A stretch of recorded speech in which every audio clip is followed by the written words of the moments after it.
Bonjour à toutes et à tous, bienvenue dans le Buzz TV diffusé sur notre chaîne Figaro TV. Je suis accompagné de Damien Canivez pour la dernière de la semaine. Ça va Damien? Exactement. En pleine forme. Pas peu fier d'être en week-end dans quelques heures, mais je suis content de recevoir l'invité Il du vous jour. reste quelques heures encore et vous allez le voir, notre invité du jour, vous allez le découvrir, il est devenu un visage familier aux yeux du grand public depuis la série 10% où il incarnait Gabriel, l'agent au cœur tendre de la série. Il promène désormais sa silhouette dans des films d'auteur, des comédies sensibles ou des blockbusters populaires et sous son accent chaleureux du Sud affleure un comédien discret, héros d'une filmographie où la normalité devient mine de rien un vrai rôle de composition. Bonjour Grégory Montel. Bonjour. Bonjour Merci Grégory. d'être avec nous, on est ravis de vous avoir. Vous êtes à l'affiche de la mini-série Le Signal 149 kHz qui est diffusée depuis hier soir sur Novo 19 et les deux prochains jeudis également en prime time. On rappelle également que la série est disponible en replay Oui, et qu'on peut aller la voir bien en sûr. intégralité. C'est l'adaptation du best-seller de Maxime Chatham, Le Signal, le Stephen King français. Est-ce que vous aviez déjà joué dans ce genre de thriller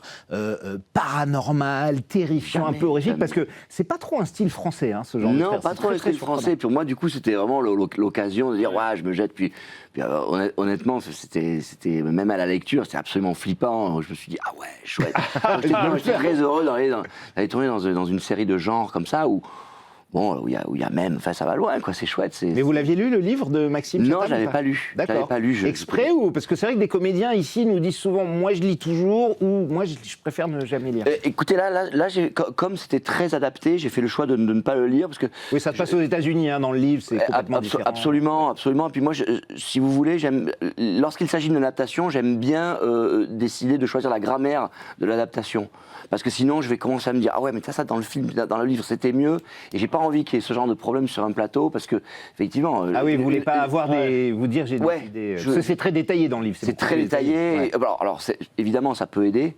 Voilà, j'avais fait ce choix-là, justement, comme c'était très adapté, de dire, voilà, je me fie à l'adaptation. Mais malgré tout, vous connaissiez l'œuvre de Maxime Chatham? Vous avez déjà lu? Moi, je connaissais pas bien. Ouais, Je n'ai jamais lu Maxime Chatham.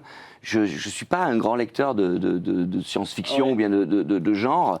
Moi, je m'étais paranormal, un peu fantastique, voilà. ouais. Moi, je me suis arrêté un peu dans ce genre-là. Je me suis arrêté à Barjavel, quoi. Ah oui, ok. Qui était C'est vrai. super déjà. Ah, non, moi, René Barjavel, mais j'ai une vraie passion. Et d'ailleurs, ça a été l'occasion d'en discuter avec Maxime Chatham, qui est lui fasciné par l'œuvre de René Barjavel. Et qui a un petit rôle dans le film, on le voit, Oui. il joue un technicien Oui, radio oui. d'ailleurs sur l'île, il s'est donné un petit rôle. D'ailleurs, ça dit, quand on voit L'âme du mal, In Tenebris, La promesse des ténèbres, je peux vous assurer que Le Signal est un des plus soft. Ouais, c'est ça. Il a fait des trucs beaucoup plus violents que ça. Mais justement, sur le plateau, est-ce que parfois, on a un peu peur quand même, vous parliez de la lecture, ou est-ce que, au final, tout est fait avec la musique, les effets spéciaux, après au montage, ou est-ce qu'on peut quand même se faire des petits coups de flip sur les tournages? Alors, si on se fait des petits coups de flip, c'est pas par rapport au paranormal, etc., Ouais. parce qu'on est quand même suffisamment oui, cartésien. cadré, il y a des Mais ce que je veux dire, mais parfois, il peut y avoir des moments un peu plus dangereux, vous voyez. Ouais. Il y a des moments assez impressionnants où on traverse du feu, des choses comme ça. Et ça, pour un acteur, c'est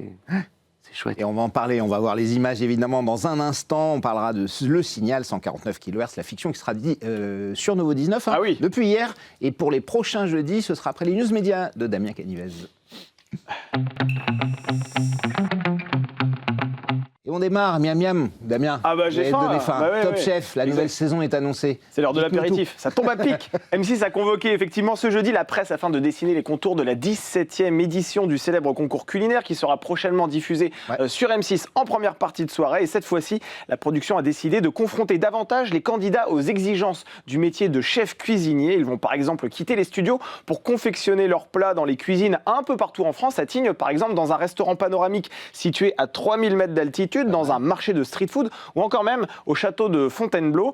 Autre bouleversement, la fin des brigades aussi qui était, vous le saviez, encadrée par les chefs. Sont de retour, on les voit. Voilà, alors on va les citer, Hélène Darroze, Paul Perret, Philippe Etchebest, Glenn Vielle et Stéphanie Lequelec. Ils redeviennent des jurés à part entière et par ailleurs, ils n'assisteront plus à la fabrication des plats en amont et goûteront les plats donc des candidats une fois qu'ils seront finalisés. Ouais. Plus d'assistance, donc par conséquent, un peu plus de ratage et donc peut-être un peu plus de rire également. C'est le genre d'émission que vous regardez, ça, ou pas Top Chef. Ça Y a vous est pas du arrivé? tout. Non, C'est pas du vrai tout. Non, je suis pas télé-réalité, moi, tout ça, je regarde pas C'est trop. concours, on va dire. Mais vous êtes plutôt gourmand concours ou pas? Non, vous aimez bien manger? Oui, Ah oui, quand Vous même. savez cuisiner aussi oui, je Grégory cuisine. Ouais. Ah, c'est vrai. C'est vrai. Oui, je cuisine. C'est vous qui faites les petits plats à la maison. C'est moi qui cuisine D'accord. régulièrement, ouais. Mais en tant qu'acteur, est-ce que vous devez vraiment faire gaffe à votre ligne par contre? Ça dépend. C'est vrai. Ça dépend des rôles, c'est ça. Ça dépend des rôles. Non, mais bien sûr, notre travail, notre objet de travail, c'est notre corps, donc il faut quand même faire un petit peu attention. Mais pour certains Mais, rôles, vous avez dû parfois prendre du poids, maigrir, et c'est déjà arrivé? Moi, j'ai pas. J'ai eu déjà des modifications de physique, Ouais. mais on m'a jamais demandé de perdre de poids. Là, j'ai fait une série là où je devais jouer un flic, où j'ai essayé d'être un peu plus affûté. C'était chouette d'ailleurs. Enfin, je veux dire, c'est bien. Mais voilà, je trouve que voilà, j'aime bien les transformations physiques. J'aime bien les transformations physiques, mais c'est vrai que perdre du poids ou en gagner, on me l'a jamais demandé. Donc les transformations physiques, ça veut dire que par exemple, vous êtes capable, pour préparer un rôle, d'aller 3-4 fois par semaine à la salle de sport pour avoir le pectoral qui se voit un peu plus, les abdominaux dessinés. Mais bien sûr. Ouais, c'est ça. Bien sûr. Ouais. Bien sûr. Après, moi, c'est pas mon personnage. Je veux dire, Ouais. voilà, je suis pas Pierre Ninet, mais vous voyez, il y a cette chose-là aussi. On est les comédiens. Ouais. On nous appelle pour des rôles spécifiques ou pas. Et c'est vrai que moi, on n'a jamais pensé à moi comme une espèce de Tom Cruise. Vous voyez ce que je veux dire? Pas encore. Ça arrivera peut-être. Ça viendra peut-être, Ah oui. évidemment. On continue ces news médias. Damien Oui. parle d'Adeline Tonuti qui devient animatrice télé. Oui, sa chevelure incandescente a illuminé Star Academy pendant 2 saisons. Elle a coaché notamment la promotion de Pierre Garnier et Elena. Et désormais, l'ancienne prof de chant de TF1 débarque sur une chaîne que vous connaissez bien puisque c'est Novo 19. Ah bah à la oui. tête d'une émission baptisée Vos objets valent de l'or. Alors la mécanique de cette émission, vous la connaissez puisque ce nouveau rendez-vous ça va fait quelque chose, reprendre, ça va reprendre exactement le concept d'un trésor dans votre maison. Vous savez, qui avait été animé Oui, par Jérôme Jérôme Anthony. Anthony sur M6. C'était entre 2014 et 2019. Alors cette émission avait disparu parce que sur la cible, vous savez, la femme de responsable des achats de moins de 50 ans, c'était assez faiblard. Mais ça va revenir du coup sur Novo 19. Dans ce format, il expertisait, on le rappelle, des objets en se déplaçant lui-même au domicile des anonymes en compagnie d'un expert, Les d'un gens qui commissaire trouvaient un priseur. truc dans un grenier et Très qui disaient, clairement. tiens, est-ce que ça a de la valeur? ça, Un petit voilà. tableau signé Van Gogh. Voilà, et Oui, là, oui. il y a un Un commissaire petit peu. priseur qui arrive, qui dit bon, bah, potentiellement ça coûte quelques millions, et après l'anonyme, le particulier, C'est ça. le propose à la vente, et évidemment l'objectif c'est de faire grimper les enchères pour obtenir le Absolument. plus d'argent possible. Bien sûr. Voilà. Est-ce qu'il y a un objet comme ça, vous, qui a une valeur très forte à vos yeux? C'est quoi l'objet qui a le plus de valeur que vous avez? Ça peut être sentimental d'ailleurs, hein, Grégory, c'est pas forcément... Pas forcément votre voiture de sport. Non. Non, il y a un objet qui me tient vraiment très très à cœur. Il y a 15 ans, je suis parti jouer au théâtre, une pièce de Valère Novarina d'ailleurs, qui est décédé il y a peu de temps, qui était un immense auteur de théâtre, et je suis parti jouer à Atlanta, Washington, New York. Ah oui. Une pièce de théâtre avec une compagnie américaine, et j'avais rencontré un acteur qui était formidable, qui s'appelait Chris Kaiser, que j'aimais énormément, qui m'a appris plein de trucs et qui m'avait donné une balle de baseball, Le baseball, Ah oui. ouais. que je garde toujours précieusement et que j'avais même mis dans mon décor de 10% à l'époque.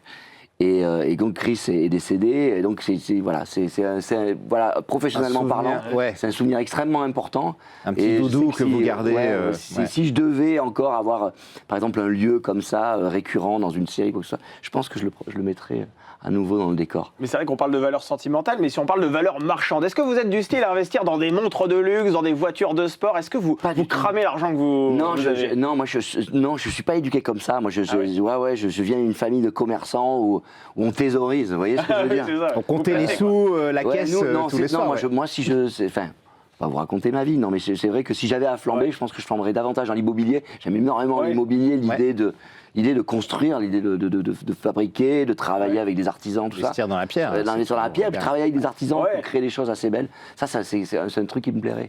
Voilà. Si jamais j'arrêtais de faire le comédien, je serais peut-être le marchand de biens. Je sais pas. Stéphane Plaza, Ouais, ou pas mal un agent aussi. immobilier star, Non, quoi. Stéphane Plaza, c'est un agent immobilier. Oui, ça c'est- n'a rien ah à oui, voir. vous pouvez pas être C'est agent un immobilier. agent immobilier, Ouais, c'est un agent effectivement. Immobilier. Ah non, un marchand de biens, c'est quelqu'un qui fabrique. Ah oui, quand c'est même des ça. trucs. Ouais, Ouais. qui l'ait fait, ouais. C'est On vrai. termine ces infos Oui. médias, Damien. Le chiffre du jour, 1,1. Oui, c'est en millions le nombre de téléspectateurs qui se sont rassemblés devant le nouveau numéro de Cache Investigation, toujours incarné par Élise Lucet sur France 2 en première partie de soirée. Ça représente un peu plus de 7% de part d'audience. France 2 est 3e chaîne nationale et ce numéro était consacré à presse qui se cache derrière les portes de nos établissements scolaires. oui. Vous savez que ces accusations d'agression sexuelle et toutes les dérives que l'on peut y trouver. Bon, et c'est bien Dans certains lycées. 1,1 million ou c'est pas très bien? Bon, disons que c'est le moyen. service public, c'est d'accord. moyen, voilà. Ah ouais, Mais ils peuvent d'accord, se le donc ils permettre. disent, C'est le, voilà. Sur France c'est 2, moyen. c'est moyen, Ouais, c'est effectivement. pas Il y a une commission d'enquête actuellement sur le service Ouais. public. Vous avez, ça, Oui, vous, bien ça sûr. vous a sans doute pas Ah ouais, échappé. j'ai constaté, non, ça m'a pas échappé. Est-ce que c'est important en France qu'il y ait un service public? Est-ce qu'il doit être neutre, comme a priori le réclame? Est-ce qu'il faut faire attention à l'argent des Français? Le service public Ouais. est neutre, vous pouvez le constater. Hein. J'étais sur France Inter, j'ai écouté France Inter la semaine dernière, je peux vous assurer qu'il y avait de tout. Hein. Ouais. C'est vrai? Ouais, il y a un Ah ben oui, c'est vrai. Ouais. Je veux dire, il y avait Sarah Knafo, Marion Maréchal. Ouais. On a eu tout ce genre de débat un peu nauséabond, mais je veux dire, il y a beaucoup, même c'est en train de, je trouve même que c'est en train de changer globalement. Enfin, globalement, Ouais. ça change énormément. Enfin, je veux dire, Mais le service public est tout à fait neutre. Et d'ailleurs, vous avez constaté d'ailleurs que dans cette commission d'enquête, enfin, je veux dire, c'était des prétextes très très fallacieux. Et d'ailleurs, c'est pas un hasard si ce monsieur à l'oncle. Le rapporteur, hein, Le Charles rapporteur, Lalonde. alors, Ouais, bah, ouais. on lui a expliqué que c'était pas possible de sortir des contre-vérités de cette manière-là dans une commission d'enquête. Et il n'est pas impossible que cet homme-là ait des problèmes. Vous trouvez que ça fait un peu chasse aux sorcières, c'est ça? Ça fait complètement chasse aux sorcières. Enfin, vous le savez très bien. Ouais. Vous savez très bien de quoi il s'agit. Vous savez très bien de quoi il s'agit, c'est-à-dire que on essaye tout simplement de. C'est une phase. Après, est-ce que c'est plutôt ça aussi que le service public rende des comptes, sachant que c'est de l'argent public, voilà. Mais bien sûr, dans ce cas-là, il faudrait peut-être que CNews rende davantage de comptes aussi. Enfin, il est évident qu'il y a un déséquilibre qui est en train de se créer au profit d'un populisme d'extrême droite. Ça, c'est une certitude. Alors, sur l'équité, évidemment, c'est une chose. Il y a quand même plus de 40 millions d'euros de pertes. Est-ce que, pour vous, le service public doit faire attention à l'argent qu'il gère? Parce que c'est vrai qu'une Bien sûr. entreprise privée fermerait. Alors, c'est le service public, donc il Bien ferme sûr, pas. bien sûr, mais Ce vous qui est êtes normal, bien d'accord avec moi ouais. que la démocratie nécessite un service public. Je veux dire, et voyez Bien sûr, aussi, et qu'il soit de qualité, et on voit- si possible. Bien ce sûr, serait bien et on aussi. voit très bien que là où le service public s'affaiblit, c'est là où, le peuple vraiment se rebiffe, quoi. Ouais. Donc je pense que les services publics, notamment dans l'audiovisuel, c'est fondamental. Ouais. Et qu'il faut Ce qui absolument permet aussi conserver. d'avoir des fictions qui, parfois, parlent à un public un peu plus âgé, qui est moins intéressant pour la cible commerciale, moi, notamment. je crois que le service public parle vraiment à tout le monde. Ouais. Ça n'empêche pas les cartons. 10%, c'était France c'était 2. France Et 2, c'était ouais, un bien carton. sûr, non, c'est le vrai. service public est capable d'investir, il est capable de, il peut se tromper, Ouais. mais il est fondamental. Vous ne m'emmènerez pas sur des sujets, mais je veux dire, quand 80% des médias appartiennent à des multimilliardaires, il est bien évident qu'à un moment donné, il va falloir quand même qu'on trouve une solution. Contrebalancé pour vous. Ah ben sinon, Ouais. sinon c'est la trumpisation de la société au maximum, hein, vous le savez. Damien, c'est fini pour les news? Ah ben là, j'ai plus rien. Il y en aura plus d'infos. évidemment dès lundi. Vous attendrez ce week-end. On passe au grand entretien du Buzz TV. Nous sommes avec Grégory Montel. Vous êtes à l'affiche, Grégory, de la mini-série Le Signal, créée par François Usan, réalisée par Slimane Baptiste Béroun, avec à vos côtés Clotilde M, Sarah Et Karine Pachou Moiret. et exactement. Également réalisé par Karine Moiret. C'est vrai. Et Annabelle Langron, exactement, dans les comédiennes. Et pour vous plonger dans l'ambiance de terreur absolue de cette série, je vous propose tout de suite de regarder la bande-annonce. Ah, c'est paumé. Au calme. Elle n'est pas habitée depuis quand cette maison? Je sais pas trop. C'est une légende. Il y a une petite maison sur la propriété avec une grange. Et on dit que les propriétaires de la maison étaient férus de sciences occultes. Je sais pas ce qui se passe dans cette maison. Je crois pas aux fantômes, je crois à la science.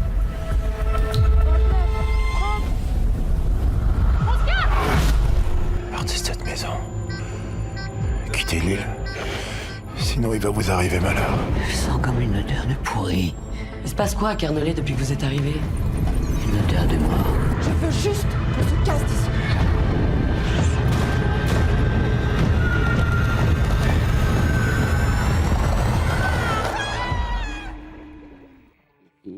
Et voilà, on est tout de suite dans J'adore, l'ambiance.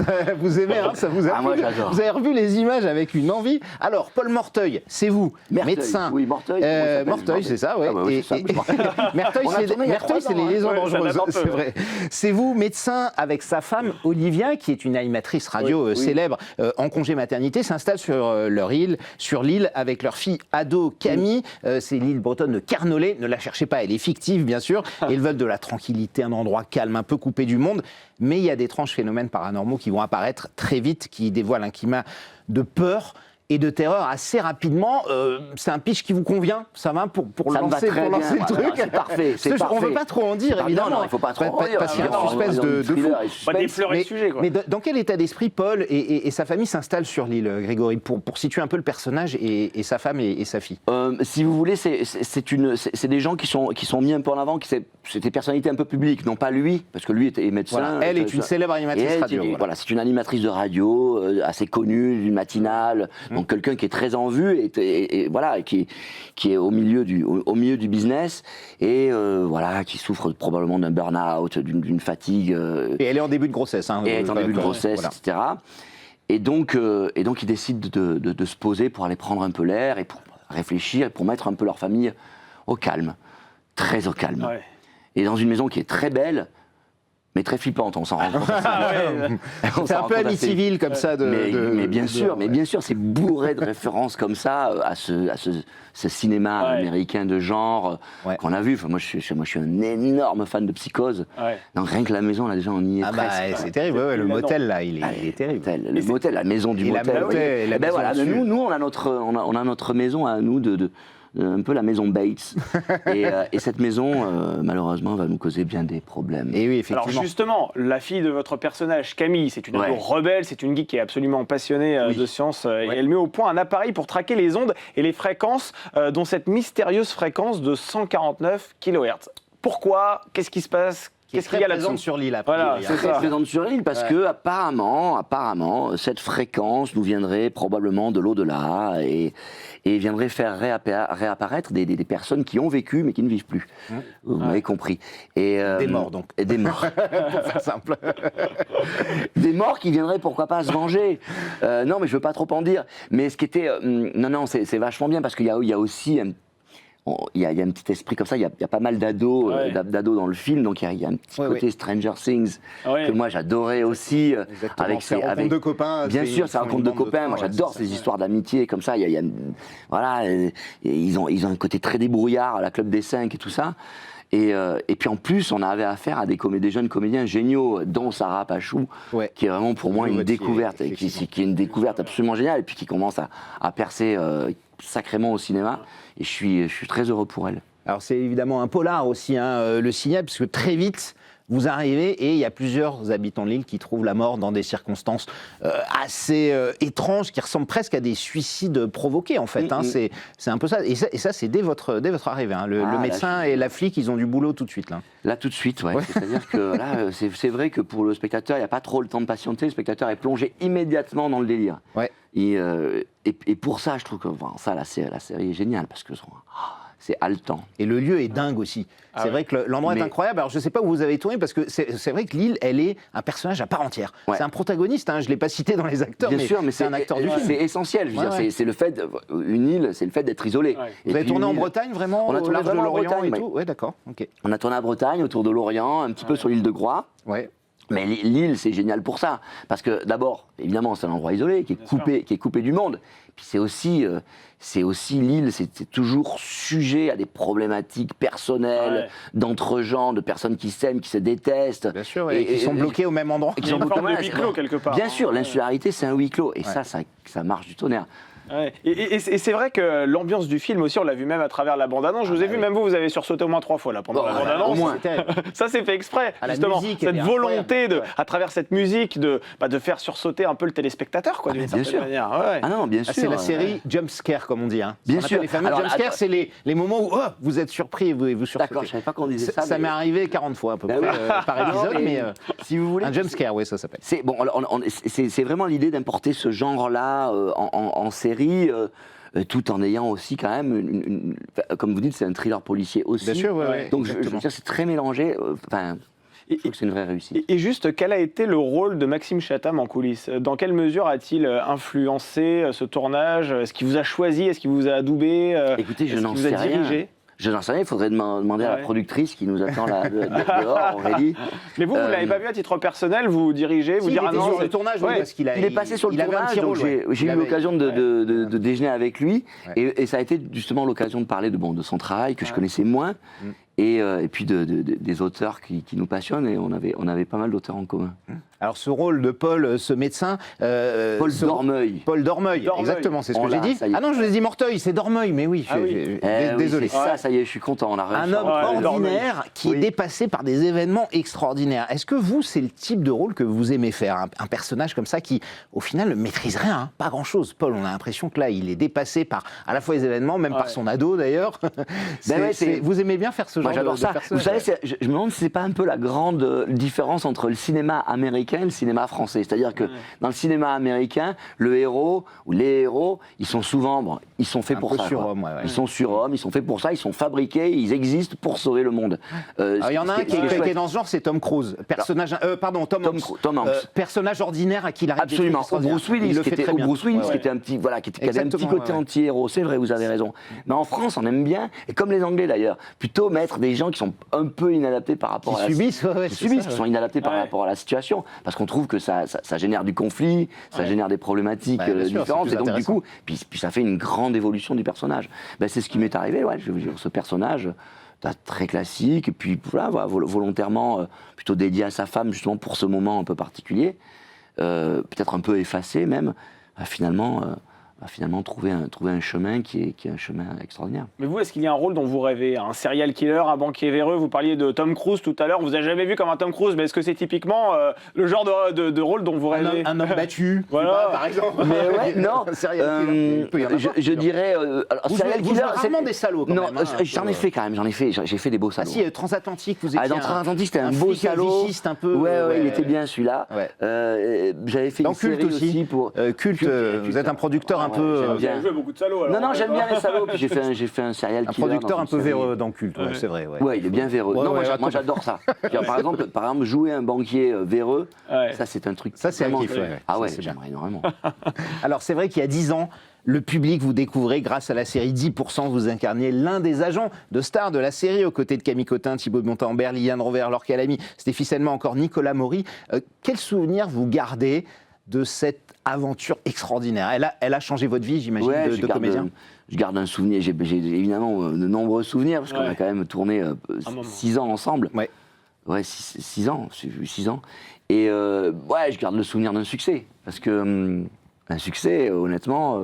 C'est rare, quoi, un succès. Ouais. Alors, il y a des acteurs pour qui les succès, c'est monnaie courante, mais un succès pour un Ouais, certains comédien, acteurs ne le trouvent quand plus je vois jamais. Ouais. Voilà, quand je refais le tour de mes amis, je leur dis ah ouais, j'ai connu un succès. Non, j'ai cette petite fierté de Ce se dire, gros succès-là, comme Ouais. ça, ouais. Et comme cette série d'ailleurs est diffusée sur Netflix, qui est mondialement disponible, Oui. est-ce que lorsque vous vous baladez à l'étranger, on vous reconnaît aussi? Thibaut de Montalembert, qui est à votre place il y a quelques mois de ça, nous expliquait que parfois ça lui arrive de se balader dans un pays à l'étranger et il se fait arrêter dans la rue Ouais, par une tout d'un coup. personne qui a vu Ah oui, 10%. Ça vous arrive Ah aussi? bah oui, Ça peut arriver? Bien sûr, bien Ça, sûr. ça Et doit puis être dans le fou, monde ça. entier, ouais. C'est étonnant, ça, hein, dans le monde. Ouais, la c'est puissance dingue, de ces dingue. plateformes. La puissance, c'est- ouais, la puissance de cette plateforme, c'est fou, quoi. Je veux dire, la puissance aussi de 10% par exemple, en Amérique latine. Alors, Oui, c'est ça, c'est en incroyable. Amérique latine en plus. Ouais, en Turquie, j'étais en Turquie, les gens m'ont reconnu en Turquie. Je me dis, tiens, qu'est-ce qui se passe? Enfin, c'est assez, C'est étonnant. c'est ouais. assez étonnant. Hein. Et alors, le film, évidemment, on l'attend Ah avec oui. impatience. Le tournage est terminé, ça y Le est? tournage est terminé, oui. Bon, ça s'est bien passé? Ça s'est très bien passé. Bon, vous pouvez nous dire quelques mots sur l'histoire Tu ou veux rien nous vous n'avez dire? pas le droit du tout? Non, mais c'est top aussi, secret? Non, mais oui, je pense qu'il y a un côté un peu top secret comme ça. Non, effectivement, bah, c'est Vous une avez histoire. retrouvé toute l'équipe? On a Très retrouvé bon, toute ouais, ouais. l'équipe. Je dirais, il faut que les spectateurs se prévoient. Voilà, ça va être un changement. C'est aussi fin d'année, a pour eux. priori? J'imagine. On Fin a fini de tourner 2026, ouais. on a fini de tourner au mois de décembre, donc je peux imaginer qu'il nous faudra à peu près un an, quoi. Ouais, à pour- peu près un an, ouais. J'imagine. Et vous avez croisé Georges Clooney ou pas alors? Ouais, j'ai eu la chance de croiser Georges Clooney, pas très loin d'ici d'ailleurs. Mais non, Ouais. ici là à Paris? Oui, à Paris, il est C'est venu le tourner producteur, on le rappelle. Il est venu tourner. Georges Clooney, il est le producteur de. Mais non, Georges Clooney, il joue dans 10%. Oui, juste dans Oui, 10%, oui, pardon, oui, oui, bien sûr. excusez-moi. Oui. Non, oui, il est- donc vous l'avez il est croisé aussi, alors? ouais. Ouais, il joue dans 10%. Oui, bien sûr, mais vous l'avez croisé. On a tourné, on a tourné ensemble. Il est sympa? Super, c'est un mec assez formidable. Hein. Et qu'est-ce que vous vous êtes dit quand vous- Ah, vous voulez jouer? Non, c'était on veut assez. tout savoir. Non, mais Ah c'est ouais, assez vous avez amusant. offert un café et tout? Je suis assez amusant parce qu'on s'est rencontrés, voilà, donc c'était à l'hôtel où nous tournions, donc Gaël, qui s'occupe de Netflix, m'a présenté Georges Clooney, qui était avec sa femme et ses enfants, et donc voilà, on a discuté de façon très agréable, puisque évidemment il connaissait la série, sa femme aussi, Ouais. je crois que sa femme Absolument. aime beaucoup cette série, donc on a pu parler, je lui Et il va recevoir la Et nationalité française. c'est quelqu'un qui, en tout cas, qui a fait l'effort de s'intéresser à moi. Je trouve ça chic, quoi, Ouais. pour une grande star comme ça, de poser des questions. Il me dit, où est-ce que vous jouez au théâtre en ce moment? Je joue à côté. Ah bon? Quel est le théâtre? Ah ouais, bon, je pars demain, je pourrais pas venir vous voir. Bon. Bon, c'était sympa, quoi. Ouais, Un bon moment c'est avec la tous les- classe quand même. Alors c'est vrai que quand on ouvre les portes internationales comme ça, c'est ultra important, parce qu'on vous a vu dans Upgrade, sur Prime Video, dans The Killer, qui était diffusé sur Peacock, ou encore Transatlantique sur Netflix. Ces plateformes, on en parlait justement, Bien sûr. c'est l'avenir pour vous par rapport à la télévision, ou est-ce que les deux peuvent continuer à coexister encore, ou Écoutez, vous privilégierez les plateformes maintenant, si vous aviez le choix? Non, mais je veux dire, si j'avais le choix, je privilégierais toujours le cinéma, parce que le cinéma, c'est Ou le cinéma, bien c'est sûr, le média qui est le plus fascinant, je veux dire, c'est l'idée. Mais ces plateformes, elles sont incontournables, et puis surtout, elles arrivent parfois à faire de la qualité, de la vraie qualité, pas toujours. Hein. Oui, De bien toute façon, sûr, il faut de tout mais pour comme faire la un monde, télé hein. linéaire, Comme la normale, télé. bien sûr. Mais je veux dire, on voit des choses absolument extraordinaires. Moi, j'ai vu certains des plus beaux films qui étaient exclusivement sur. Je me rappelle par exemple typiquement Roma, qui est un film qui m'avait marqué, Ouais, génial. qui m'avait marqué beaucoup. C'était exclusivement sur Netflix, c'est jamais sorti au cinéma. Et c'est un film qui est un très grand The film. Irishman de Scorsese, qui était Ouais, The fantastique Irishman, aussi. qui ouais, est ouais. très Mais beau. c'est quoi ouais. le plus classe aujourd'hui pour un acteur? C'est d'avoir un film au cinéma ou d'avoir un film sur Netflix? Oh, alors là, j'en sais fichement rien. Non, j'ai quand même l'impression que le cinéma garde. Enfin, Ouais. oui, bien sûr, Ce qu'il garde- prestige-là, ouais, il garde- bien sûr. il garde ce prestige-là. Et il n'est pas dit que Netflix abandonne complètement le cinéma. Moi, je suis certain que Netflix va avoir une réflexion un jour sur l'idée du cinéma. Pourquoi pas Sortir des films en salle aussi. Pourquoi pas? Enfin, je veux dire, Ouais. je pense que globalement, ce média, on ne peut pas l'abandonner. Puis on l'a vu mort combien de fois, le cinéma? Ouais. On C'est l'a un vu mec mort, souvent, mais on l'a souvent. vu mort des tonnes de Mais fois. il n'a jamais voilà. été autant concurrencé qu'aujourd'hui, quand même, avec les plateformes, avec Bien sûr, les mais rappelez-vous, smartphones. Enfin, mais l'année dernière, il n'a jamais fait. Cette année, c'est plus difficile, mais en 2024, il n'a jamais fait autant d'entrées. Ouais. C'était phénoménal.